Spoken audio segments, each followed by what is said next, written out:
कर दे, अल्लाह अपनी जन्नत से दूर कर दे, इसका ठिकाना जहन्नम बना दे। लानत का यह मतलब होता है। हुजूर ने लानत फरमाई किस पर? मन फर्रक बैन इख्वैहि, जिसने भाइयों के दरमियान में फूट पैदा किया, हुजूर ने उस पर लानत फरमाई है। भाइयों में फूट, कुछ लोग होते हैं जो भाइयों में दूरी पैदा करते हैं। आजकल ससुराल वाले भी दूरी बनवाते हैं, ऐसा ऐसा करेंगे कि भाई भाई में फूट हो जाए और हमारा दामाद अलग हो जाए और वो मालदार हो जाए। बोलो, हुजूर की लानत है उस इंसान पर जिसने भाइयों के दरमियान में फूट पैदा किया।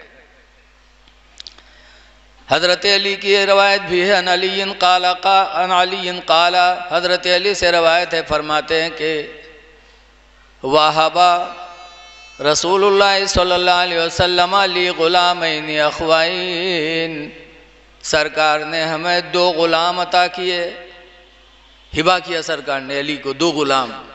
और दो गुलाम कैसे थे? अख्वैनी, दोनों सगे भाई थे। हज़रत अली फरमाते अल्लाह के रसूल ने जब हमें दो सगे भाइयों को, दो सगे भाई गुलामों को हिबा किया, फबिअतु अहदहुमा, तो उन दोनों में से एक गुलाम को मैंने बेच दिया। सोचा एक ही खिदमत के लिए काफ़ी, दो क्या करें रख करके। एक गुलाम को हज़रत अली कहते मैंने बेच दिया। सरकार एक दिन हज़रत अली के घर आए तो एक ही गुलाम को पाया, एक को नहीं पाया। तो पूछा अली दूसरा गुलाम क्या हुआ? हज़रत अली कहते हैं कि अल्लाह के रसूल मैंने बेच दिया, एक ही खिदमत के लिए काफ़ी था। सरकार ने 3 मरतबा फरमाया रुद्दहु रुद्दहु रुद्दहु, उसको लौटाओ, उसको लौटाओ, उसको लौटाओ, उसकी बै ख़त्म करो, उसको वापस करो। क्योंकि दो सगे भाई थे, दोनों में उनसियत थी, मोहब्बत थी। शाम को लेटते तो आपस में बात करते, दिन में रहते तो आपस में बात करते। तुमने दो भाइयों के दरमियान में दूरी पैदा कर दी। अली उस बै को तोड़ो, गुलाम को वापस करो। हज़रत सैयदना अली शेर खुदा रदी अल्लाह अन्हु ने वो बै ख़त्म की और अपने गुलाम को फिर वापस बुला लिया। पता चला कि अल्लाह के रसूल को दो भाइयों के दरमियान में उल्फत व मोहब्बत कितनी पसंद थी है? आज बहुत से लोग भाई से घर दूर बना लेते, इसलिए नहीं बनाते कि हम आराम से रहें, बल्कि इस नीयत से बनाते ताकि भाई से मुलाकात ना हो, भाई के बच्चे हमारे घर में ना आए। ऐ लोगों, एहसान करो, एहसान करोगे तो अल्लाह के एहसान के मुस्तहिक हो जाओगे। आज हमारे अमाल बिल्कुल शरीयत से दूर होते जा रहे हैं। रिफ़्क़ो नरमी की बात है। सुनो, आज कोई ज़बरदस्त होता है तो कमज़ोर को सताता है। हदीस पाक है, अन अब्दुल्लाह इब्न मसूद, हज़रत अब्दुल्लाह बिन मसूद से रवायत है, काला ज़रब तो ग़ुलामन, मैंने अपने ग़ुलाम को मारा। हज़रत अब्दुल्लाह बिन मसूद अपने ग़ुलाम को मार रहे थे। कहते हैं कि पीछे से मैंने आवाज़ सुनी, इन्नल्लाह यक़दरु अलैका मिनका मिन्हु, पीछे से आवाज़ आई कि बेशक अल्लाह तुझ पर ज़्यादा कादिर है उससे, कि तू ग़ुलाम पर जितना कादिर है उससे ज़्यादा तुझ पर खुदा कादिर है।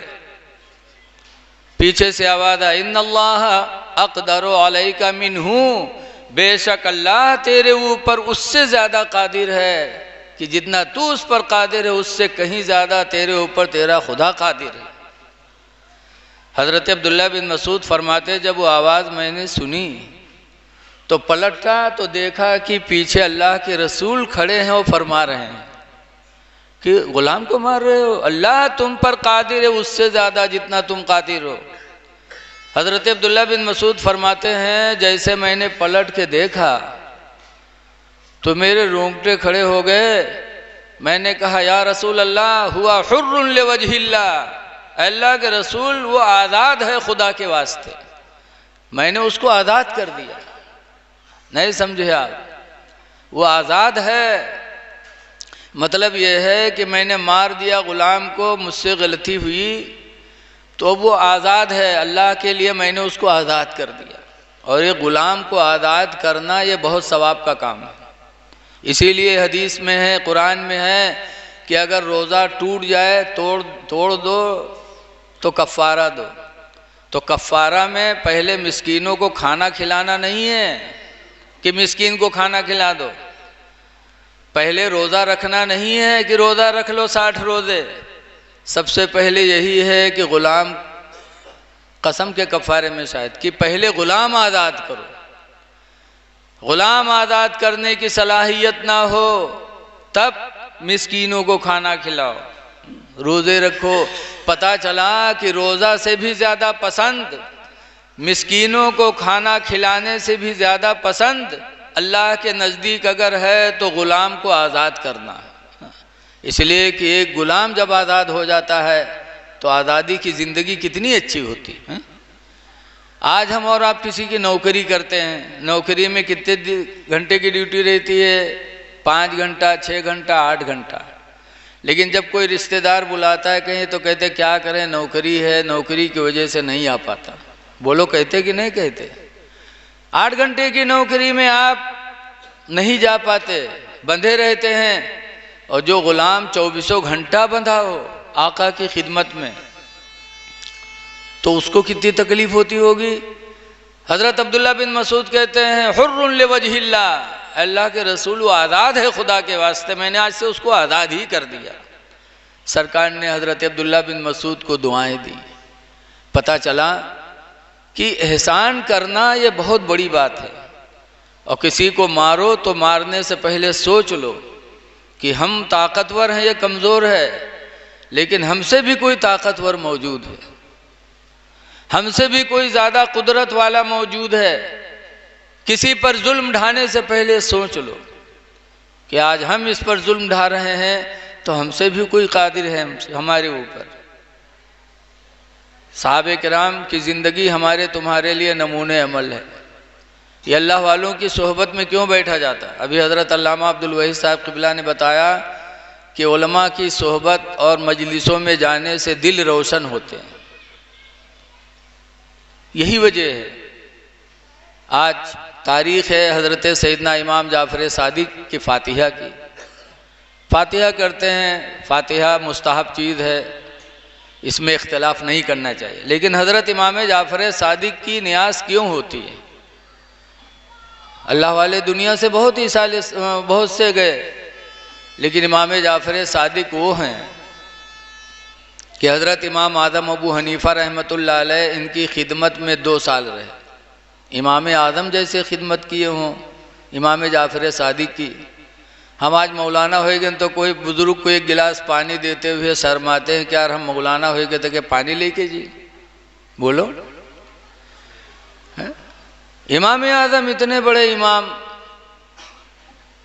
और उनको गुस्सा भी नहीं आता था। आज अगर आला हज़रत फ़ाज़िल बरेलवी कोई कुछ कह दे तो हम लोग लड़ने मरने के लिए तैयार हो जाते। लेकिन इमाम आज़म की ज़िंदगी देखो, आला हज़रत से कई गुना दर्जे वाले हज़रत सैयदना उस्मान गनी रदी अल्लाह अन्हु। बोलो है कि नहीं है? सरकार के खलीफा हैं, सरकार के दामाद हैं। हज़रत उस्मान गनी रदी अल्लाह ताला अन्हु को इमाम आज़म अबू हनीफ़ा के दौर में एक मुसलमान ने हज़रत उस्मान गनी को यहूदी कह दिया कि उस्मान तो यहूदी था, यहूदी उस्मान। तो हज़रत इमाम आज़म ने सुना तो लाठी नहीं चलाए थे, तलवार नहीं चलाए थे। हज़रत इमाम आज़म ने जब सुना कि फ़लाँ शख्स रसूलुल्लाह सल्लल्लाहु अलैहि वसल्लम के सगे दामाद हज़रत उस्मान गनी को यहूदी कहता है, तो लाठी नहीं चलाया, गाली भी नहीं दिया। इमाम आज़म उसके यहाँ तशरीफ़ ले गए, बिठाला इज़्ज़त से। इमाम आज़म ने खैरियत पूछी, फिर पूछा बच्चे वगैरह कितने हैं, बताया। बच्चियां भी थीं, कहा रिश्ता हुआ, कि दुआ कर दीजिए बच्चियों का रिश्ता आ जाए। आज भी लोग बच्चियों के लिए परेशान हैं, बोलो है कि नहीं? जिनके यहाँ बच्चियां हैं वो परेशान हैं कि बेहतर रिश्ता कोई आ जाए। इमाम आदम ने फरमाया कोई रिश्ता आया? अभी तक तो कोई नहीं आया। इमाम आदम फरमाते एक रिश्ता बहुत अच्छा है। अरे हुजूर आप बताइए, आप जहाँ चाहेंगे वो तो बेहतर चाहेंगे। इमाम आदम ने कहा लड़का बहुत खूबसूरत है, बहुत हुनर वाला है, रोज़ी भी बहुत कमाता है। कहा हजरत तो फिर बात करवा दीजिए। कहा बड़े अच्छे ख़ानदान का भी है वो लड़का, बहुत शरीफ है। कहा अरे हजरत तो फिर बात करवा दीजिए। इमाम आदम तारीफ़ करते चले गए। वो बार बार कहता था अरे हजरत बात करवा दो, बात करवा दो। इमाम आदम ने आखिर में कहा यार सारी खूबियाँ उसके अंदर है, लेकिन एक कमी है उसके अंदर। कहा क्या? कहा यार वो सब कुछ ठीक है लेकिन वो यहूदी है। कहा यहूदी है? कहा हाँ। कहा आप भी अजीब आदमी हैं, इतने बड़े इमाम हम लोगों के और मुसलमान के लिए रिश्ता लाए हैं यहूदी का। क्या यहूदी से कोई मुसलमान अपनी लड़की का निकाह करेगा? बदमज़हब से निकाह कभी नहीं कर सकता मुसलमान। यहूदी से हम क्या अपने बच्चे का रिश्ता करेंगे? कितनों दौलतमंद हो, कितनों अच्छा हो, लेकिन हम मुसलमान होकर के यहूदी के निकाह में अपने लड़के दे दें? तो इमाम आदम ने कहा क्या हुआ? जब रसूलुल्लाह ने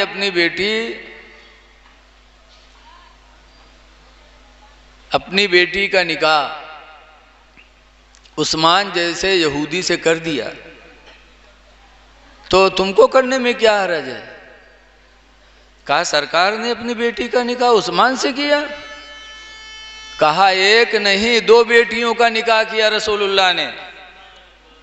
पहले रुकैया की शादी की, जंगे बद्र के टाइम रुकैया का इंतकाल हो गया तो सरकार ने अपनी दूसरी बेटी उम्मे कुलसूम की शादी उस्मान गनी से किया और कहा अगर अल्लाह मुझे 40 बेटियां देता और ज़रूरत पड़ जाती तो यके बाद दीगरे सब मैं उस्मान के निकाह में दे देता।